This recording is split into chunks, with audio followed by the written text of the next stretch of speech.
Hello viewers. Well, a look back at my retro gaming roots, and you see here Star Wars running on the Amstrad CPC 464. This for me was a game I played a lot in the late 80s on my Amstrad in the early 90s. I had it on a green screen monitor and it represented the state of the art of 3D graphics. Incredible for its time, hours of fun, not even any music, just it's what you see there. We moved quickly within a few years to the FX chip, flat shaded polygons in the home, and wow, what a breakthrough it was to have a game like Stunt Race FX. But then look at the step again when you see Ridge Racer, and this was the game that told everybody the PlayStation was here to not only to stay but to dominate. Sony were coming and they were really going to blow everybody away.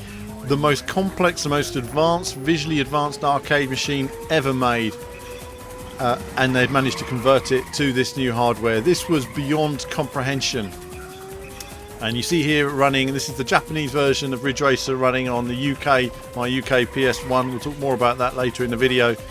But it runs a little bit faster than the Japanese version, which of course runs, I don't know, somewhere in the region of 17% faster than the UK version, which had with borders, widescreen. It was horrible. But wow, what a game. What a conversion. And I'm just having a cruise around here, nowhere near my old skills. So disappointing to play this game now, and it would take so much practice, and I don't really have the intuitive skill that I had when I was, what was I, 17, 18, or even 19 actually, probably 19 when I was really, really good at this game. I really found the hang of every corner. Doing 249s with a blue car. I just want to go back to show you how I got the Japanese version running, because things weren't all straightforward in a few areas. I load up the music, and I've shown this on a previous video. If I find it, I'll link it here via a card or in the description. And then you take out your UK game, you put in your Japanese game, and then the UK PlayStation will play your Japanese games. So it's no modding required. Now, I will note that there are a few issues, and my SCART lead has really struggled. So as you can see here, it loaded up in black and white. I wanted to highlight this to you guys because when I first played the game, I had to play it in black and white. I actually didn't have a SCART lead for it. I had no money, and I had no memory card, and I had a SCART lead playing black and white Ridge Racer, which was a bit of a problem at the time. Not all TVs had SCART sockets on the back, has to be said. It was a super clear picture, but it was a black and white picture. And so I think for the first sort of couple of weeks of owning it, when I got my PlayStation, I had to play it in black and white, but I still loved it. Then you bring it into colour. Now here you're hearing the actual load-up music. I didn't have this. I think I had other music. I think you were just hearing a bit of it a minute ago. It was completely different music. And of course then this was the real load-up music. This music, I heard it come into, when we got the first stock in actually, of the PlayStation. We just stood and we watched the TV, and we must have watched this demo going on for an hour and just jaws hitting the ground.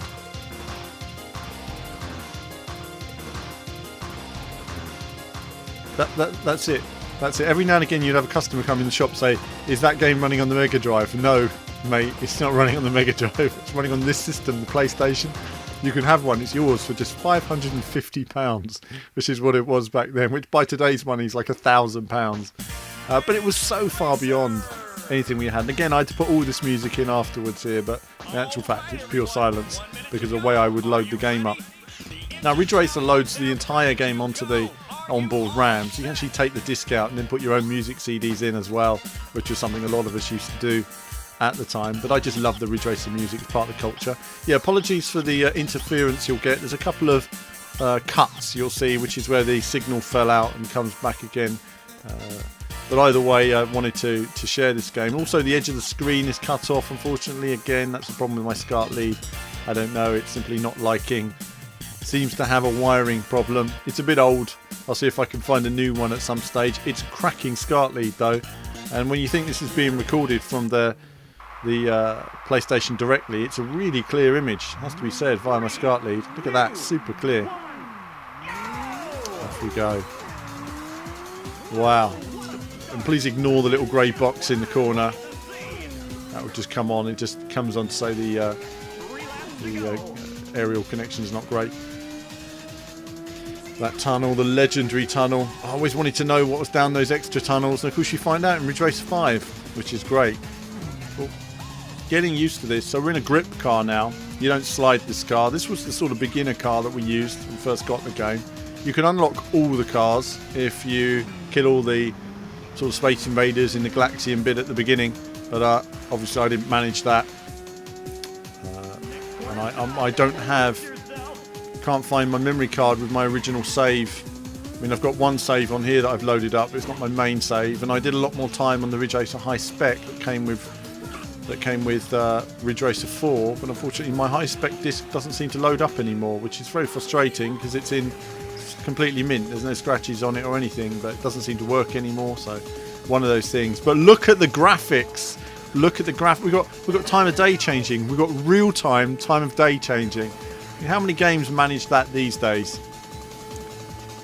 How far ahead of the curve was Ridge Racer? Day and night transition. Incredible detail. Wow. This really was unbelievable. And, you know, 6 months later they released Daytona on the Saturn, which was horrible in comparison. A horrible conversion. So I make a mistake there just trying to find... You can actually take that corner flat out, and I think I was trying to find the line for it, but you can take every corner flat out in the game, flat out in this car, if you get your line right. When I was good at it, I could do it all perfectly all the time, every corner, constantly flat out. See the interference there. But real-time time of day change, unbelievable detail, one course in the game, but who cares? It's an amazingly designed course. Every car had very distinctive handling. And I just never got bored of doing laps around this circuit. I mean, to say I did, I don't know how many thousand laps I did. I mean, 10,000 laps, you probably did over the years. I mean, I played it lots when it came out, but when I got the Ridge Racer High Spec disc and the 60 frames per second update, it just blew my mind. And I just played that for ages. And then when I got Ridge Racer 5, I did it again. I did... 30,000 kilometers on Ridge Racer 5, so a lot of mileage. And if I could get my PS2 working, I would show it, but unfortunately the plug has died, and that's another complex situation entirely. But the important thing about Ridge Racer is the heritage, the foundation it laid. I was just testing the music player here. This game had a music player as well, again ahead of its time. Not many games have this. Not all the music tracks were working. That's because I loaded it up the way I had. But this game was, you know, was a milestone. It was genre defining. You wouldn't have had possibly games like Gran Turismo if it wasn't for this. This is one of the most important driving games ever made. It's influenced so much in the world of arcade and home development that we have today. And it really just, you know, when you look at the rubbish some of the other big companies were making a couple of years later, you know, you see just how this just stood tall. And the annual release of a Ridge Racer game was such a big event, you know, because the graphics that Namco were producing for the hardware were always miles ahead of the competition, you know. And if you look at Ridge Racer Revolution, Rage Racer, Ridge Racer 4, wow. I mean, Ridge Racer 4 for me was, between that and Metal Gear Solid at the time, two of the most technically advanced titles on the format, especially including lighting and stuff like that, you know, really subtle lighting effects.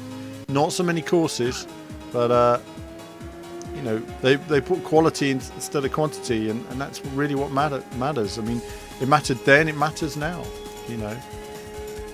I mean, just overall detail, the fact they were trying to work different types of tarmac, tyre marks, you know, just lots of little things here. The way they were using road signs for the first time, the way the aforementioned time of day changes. You know, they were trying things to make this as detailed as possible. And the development team had only 6 months to make this game, which at that time, to move from 2D development to 3D and to adapt the most advanced 3D game ever made on hardware vastly more powerful than this, was an incredible job. It has to be said. And for me, obviously, one of my top 10 all-time racing games, without doubt. One day I will do a top 10 across different formats. Something to look forward to in the future. But great times. So you complete the main game, then you unlock you unlock the time trial. So I think I might be in here, and you're up against the black car. Okay, and then you have to race. Oh no, not yet. I'm still on a standard race. And then you race the black car, and we'll look at that in a bit. This is the extended course race. That car was right in my way. I had nowhere to go. So frustrating. This pink car, I think, didn't get out of the way. Doesn't give me any space. I'd love to see even now, I'd love to see just an HD remake of this course, these cars. You know, just to see how it would look, and if Namco released that, you know, high spec versions of their old games like this, with the solidity, you know, running in 4K 60 frames, you know, that would be amazing for fans of the series and for their own heritage. I think some of these games companies just forget their heritage. Look at Sega. My goodness, the heritage they have, and yet they don't use it, and they're releasing Daytona 3 instead. So it's a real shame not to cash in on some of the greats they've produced in the past if they can find the right team to convert it. The music, 90s goodness. So I'm coming round now. Texture mapping, floating point calculations. These were all new words being talked about at the time.